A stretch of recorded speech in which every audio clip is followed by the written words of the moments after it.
Buenos días, buenas tardes y buenas noches. Hoy nos encontramos en nuestra lección cuarta de la unidad didáctica 10 que hemos titulado El Olimpo de los Mortales y en más concreto, en esta sesión que hemos titulado Democracia, Filosofía y otros es porque vamos a ver un batiburrillo que son ciertas aportaciones que hace el mundo griego al día de hoy, ¿no? Por eso decimos que Grecia es como la cuna del día a día, por las aportaciones que vamos a ver en la lección de hoy. Vuelvo a la portada de la unidad porque se me olvidó comentar la frase con la que siempre empiezo y como tenía que ver con esta lección pues me la guardé a llegar a esta lección cuarta. La democracia lleva el más bello nombre que existe, que es igualdad. Esta frase la dice Heródoto, el primer historiador, de hecho el padre de la historia, no es un filósofo. Hablaremos de él un poquillo más adelante. Y la democracia es eso, la democracia es esa igualdad, ¿no? Por eso dice que es el más bello nombre que existe, ¿no? Democracia es lo mismo que igualdad, ¿no? Y es lo que vamos a ver ahora, ¿no? Y así que sí empezamos con la lección cuarta, la que veis como de portada es la escuela de Atenas. En ella pues aparecen varios filósofos importantes, por ejemplo, a esta muchacha ya la conocéis, es Hipatia de Alejandría. Ya de hecho puse su foto y pues es un cuadro que recoge a bastantes personajes importantes de este mundo de la filosofía. Pero primero vamos a empezar con la democracia, nos remontamos también al videojuego, yo estoy preparado ya, tengo a mi personaje Pericles, que es el padre también considerado de la democracia. La democracia, como digo aquí en los apuntes, nace a través de la eclesía. La eclesía es una asamblea formada por estos atenienses. Daros cuenta que mientras que en Atenas hay un gobierno democrático, en el resto de las polis no ocurre lo mismo. Estaban los tiranos, como acordáis, y después, por ejemplo, en Esparta teníamos a 2 reyes y varias asambleas, ¿no? Donde se reunían todos estos ciudadanos que formaban parte de la política democrática. Pues aquí, ¿no? De hecho, el personaje que estoy viendo ahí es el mismo que tengo yo. Es ese Pericles, ¿no? Esto es el Nix, ¿vale? En él se reunían unas 40 veces al año para discutir, como digo aquí, tanto asuntos públicos y cada sesión podía durar, horas. ¿Quiénes participaban en el Nix? Bueno, pues todos los ciudadanos, ¿no? Que ya sabemos quiénes son los ciudadanos. Pues los hombres, las mujeres no, los esclavos tampoco, los extranjeros tampoco, ¿de acuerdo? Las personas mayores de 20 años tenían voz y voto en el Nix, ¿vale?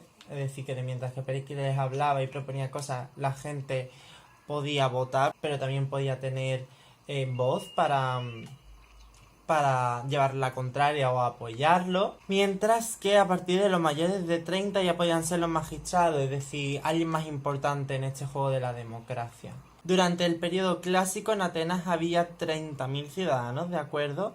Y ahora para aprobar esos decretos se necesitaban que acudieran menos de esos 30.000, 60.000, ¿vale? O sea, para que veáis cuánta cantidad de gente se tenía que reunir en estas asambleas. Además, antes de que esto se llevara a cabo, se tenía que hacer un sacrificio a Zeus, como digo aquí. Y en la plataforma no podías estar todo el tiempo del mundo. Y en la plataforma lo que se hacía era, tú comentabas ciertos problemas y las personas que están aquí abajo, como ves, te apoyaban o no, levantando la mano en caso de votaciones. Dirigir esta asamblea no era nada fácil porque tenías que coordinar a todo el mundo que salía aquí sobre el escenario, también a la gente de abajo obviamente, y además tenían que hablar los que salían el mismo tiempo, que justo son 6 minutos, es decir, que en 6 minutos tenías que comentar tus problemas ante la ciudadanía. La gente que vivía fuera de la ciudad, en las zonas más agrarias, en las zonas más lejanas de la ciudad de Atenas, no solían ir a estas reuniones. ¿Qué pasa? Que en el siglo IV a.C. lo que se hace es que la gente que vaya a estas reuniones se les da una paga. Entonces así, motivaban un poco esa participación del ciudadano. ¿Qué cosas se comentaban normalmente que interesaban a la población, no? Pues, por ejemplo, la importación del grano, gastos, declaraciones de guerra. No eran los encargados de promulgar las leyes, pero sí que designaban quién eran los legisladores que las hacían. También los magistrados, que son los que hacían los cargos públicos, ¿no? Como una especie de funcionarios. Se encargaban de eso, de la administración, pero también aparte de funcionarios podían formar parte del ejército. Una cosa muy curiosa que tiene la democracia ateniense es la palabra ostracismo, ¿vale? Y eso es básicamente el exilio. Esto se hacía para poder evitar que ciertas personas se levantaran contra esta democracia y volviera el poder de los tiranos, ¿no? ¿Qué pasa? Que como todo, pues esto también lo usaron personas importantes de la democracia pues para quitarse a personajes que estaban en contra de ellos, ¿no? Esto que estáis viendo es el Buleterión de Atenas. En él se reunía la Bulé. La Bulé era un grupo de 500 personas de toda esa ciudadanía. Se elegían a 500 cada año y solo estaban durante un año, ¿no? Elegidos al azar, como digo, mayores de 30 años, y ahora de esos 500 a su vez se elegían a 50 por cada mes para unas reuniones más diarias, y esos eran los que proponían las leyes. En los de estos consejos de 50 se conocen como los pritanos.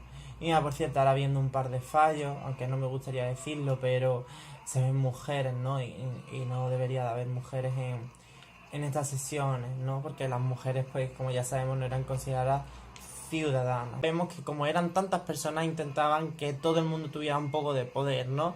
Todos podían hablar un poquito, todos podían formar parte, cada año rotaban la bulé, de esa bulé además había otro grupo más pequeño, entonces bueno, si eso iba cambiando cada año, pues intentaban que todos los ciudadanos al final tuvieran un poquito de voz y de voto, ¿no? De ahí viene esa igualdad. Como podéis ver, es una democracia un poco diferente a la actual. Esto no pasa ahora. Esa igualdad donde más se ve ahora mismo es en que todos votamos por igual, ¿no? Y que cada voto es igual. Pues nada, pasamos a filosofía. Para filosofía también nos vamos a mover, nos vamos a cambiar de personaje. Filosofía significa en griego, como os digo aquí, amor al saber. Es en Grecia cuando varias personas que serán conocidas como pensadores van a intentar dar soluciones a respuestas tan fáciles como el origen del hombre y la naturaleza del hombre, es decir, por qué está el hombre en el mundo, ¿no? También nos va a dar explicaciones a todo lo que nos rodea, dando una respuesta aparte de los mitos griegos, ¿no? Por eso, por ejemplo, os comenté de que Sócrates fue enjuiciado. Y es porque, claro, estos van a ir no en contra de la mitología, pero sí que van a dar unas soluciones más reales. Entonces, pues ciertas personas muy fieles a los mitos griegos, ¿no? Pues no van a estar de todo contentos, ¿no? Vamos a ponernos a Sócrates para hablar de filosofía. Me he venido aquí un poquito más apartado de la ciudad, ¿de acuerdo? Para ver dónde se reunían estos filósofos. Y es en la segunda mitad del siglo V a.C. cuando Atenas es la capital de la filosofía, ¿no? El auge de la democracia, lo que acabamos de hablar, forma a personas que están interesadas en pensar y en empezar a hacerse preguntas, ¿no? Entonces la democracia y la filosofía se retroalimentan, ¿no? Como digo aquí, un ciudadano libre es ciudadano cuando a través de una educación decide pensar, ¿no? Y es todo, pues, este mundo de la filosofía, ¿no? El enseñar esa retroalimentación, ese feedback de ideas para empezar a pensar sobre cómo funciona el mundo y por qué estamos aquí, ¿no? Bueno, los filósofos al principio enseñaban en sus casas, también en las zonas de ágora, ya creo que lo dije, también en el teatro, en el gimnasio, como os digo aquí, ¿de acuerdo? De hecho, Pericles hace incluso llamamiento a filósofos de otras naciones para que vayan a Atenas, ¿no? Para hacer de Atenas aún más esa cuna, para marcar que es la cuna de la filosofía, ¿no? Ellos están orgullosos de ello, ¿no? ¿Quiénes son los filósofos más importantes? ¿No? Tenemos a Sócrates, que tanto mi personaje como el que están aquí. Uno de sus seguidores es Platón, y lo mismo pasará con Platón, que uno de sus seguidores es Aristóteles, que son estos tres grandes padres de la filosofía. A su vez, Aristóteles enseña a Alejandro Magno, ¿no? Del que ya hemos hablado. Aristóteles, por ejemplo, enseña logística, física, biología, literatura, lengua, política. Después, por ejemplo, no, como digo, aquí no solo enseñan saber y lógica, por ejemplo, Platón veía muy importante las matemáticas, también se enseñaba geometría, música, incluso medicina. Platón enseñaba tanto a hombres como mujeres, lo que podéis ver aquí. Y además Sócrates también le daba igual tanto hombres como mujeres, sino que además le daba igual la condición social. Podían venir a aprender con el pobre rico, a él le daba igual. Como digo, aquí meditaban sobre la muerte, contemplaban la naturaleza, ¿no? Eso entre sus actividades. Aquí nos encontramos en un jardín donde, bueno, el videojuego recrea, ¿no? Que vendrían aquí, pues, a practicar ese pensamiento libre, ¿no? Otro filósofo importante del mundo griego, un poco más tardío de la época helenística, ya Alejandro Magno, ¿no? Es Diógenes, ¿no? Diógenes vivía en una tinaja y enseñaba en la calle, ¿por qué? Porque era un vagabundo, ¿no? Entonces, su modo de vivir es el que inspira al síndrome de Diógenes, este síndrome en el que lo recoges todo de todos lados, tienes la casa llena de trastos, ¿no? Y un día, pues, Diógenes se encuentra con Alejandro Magno. Bueno, mejor dicho, Alejandro se encuentra con Diógenes porque Diógenes no se mueve de su tinaja, ¿no? Y Alejandro Magno le dice, pídeme lo que quieras y será tuyo. Y Diógenes, muy simpático, le dice, quítate de donde estás, que me tapas el sol. Estás un poco en medio. Así que, nada, para que veáis estos personajillos que interesantes eran. Aparco un segundo el videojuego para hablar de ciencia. Volveremos a ver el videojuego para la parte de letras. Matemática vamos a hablar de personajes famosos como Pitágoras y Euclides. Pitágoras es el creador de ese famoso teorema de Pitágoras. Ya hablamos de él en Egipto, en toda esa parte de Alejandría, ¿no? Otro personaje famoso es Arquímedes, que es un físico y descubre su teoría en el baño y justo en ese momento dice la palabra eureka, que es la que pasa a la historia. Dejando las matemáticas pasamos a medicina. Aquí tenemos a Hipócrates. Hipócrates es el más famoso, ¿no? Del mundo griego y de la medicina. Este hombre crea un juramento, el juramento hipocrático, ¿no? Que dice cómo debe de actuar y comportarse un médico, ¿no? Se hace tan famoso que todavía a día de hoy es leído en las graduaciones de medicina, aunque bueno, un poco más actualizado, ¿no? Como digo. Después en astronomía, como digo aquí, el impulso le dan personajes famosos como Hiparco y Ptolomeo. Pero bueno, por ejemplo, Aristarco de Samos demuestra ya que la Tierra es esférica y gira alrededor del Sol. Eratóstenes calcula el volumen y el diámetro de la Tierra. Y también tenemos a Anaxágoras, que ya dice que la luz del Sol se reflejaba en la Luna y además explica las fases de la Luna y los eclipses de Sol y de Luna, que nosotros vimos en la unidad didáctica 1. Para hablar de las letras, vamos a hablar de dos cosillas. Voy a dejar el teatro para el final. Vamos a hablar por tanto primero de literatura. La épica griega. La épica griega es lo más importante por excelencia del mundo griego. Son obras como la de Homero, de la Ilíada y la Odisea. Y espero que os suenen. La Ilíada relata la guerra de Troya, de la que después pues, se hace esa película tan famosa de Troya, ¿no? Después de la Odisea nos dice como Ulises, un personaje bastante importante de la guerra de Troya, vuelve a casa, y bueno, pero es que tarda una barbaridad de años en llegar a casa, entonces vive un sinfín de aventuras. Dejando la épica griega a un lado, vamos a hablar de la historia, ¿no? Las guerras médicas, las guerras contra los medos, contra los persas, animan a un personaje llamado Heródoto a escribir las primeras obras de un nuevo género literario que es llamado historia, ¿no? Este hombre empieza a relatar pues estas guerras médicas, entonces lo primero que tenemos registrado como historia propiamente dicho.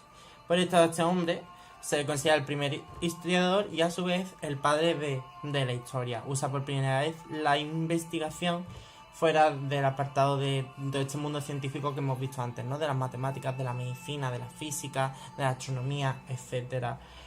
A Heródoto le seguirá un general y aristócrata llamado Tucídides. Para así acabar del todo, vamos a hablar, seguimos en el mundo de las letras, pero vamos a hablar del teatro, ¿no? Para eso nos hemos movido a este teatro. Bueno, pues en Grecia se inventan dos corrientes contrarias, una es la tragedia y otra es la comedia.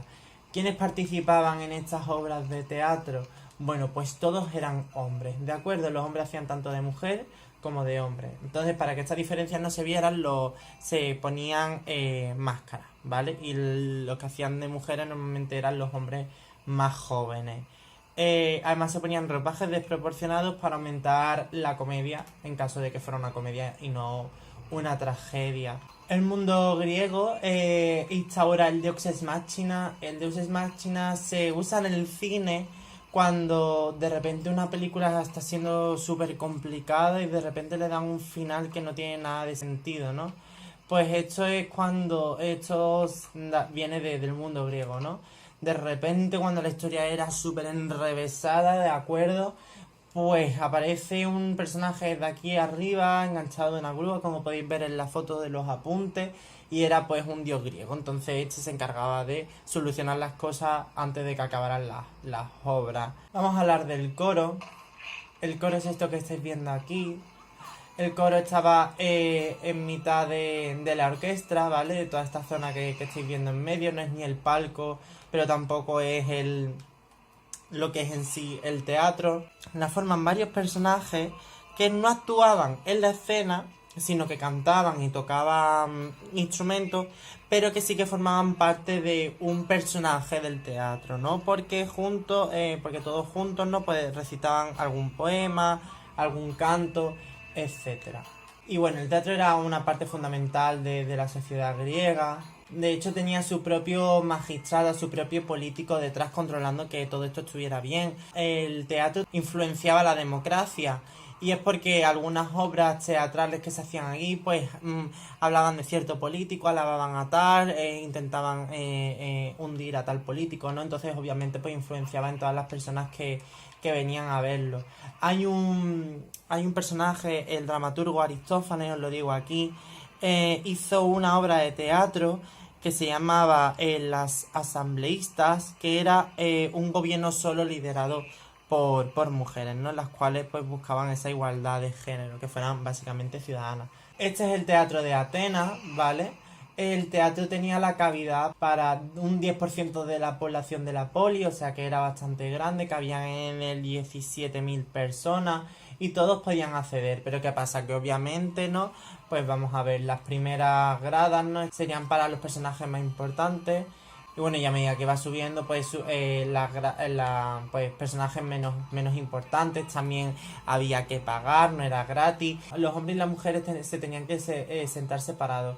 ¿Y cómo se comporta el público? Pues lo que estáis viendo aquí, ¿no? No es lo normal de cuando vas a ver unas obras de teatro. El público lo que hacía, y bueno, y todo lo que estáis viendo aquí, están disfrutando de la obra. Lo que hacían pues era un comportamiento ruidoso, iban comentándolo todo, ¿de acuerdo? Y bueno, y por ejemplo se gritaba, se maldecía y arrojaban cosas a medida que el humor pues fuera cambiando de estos personajes.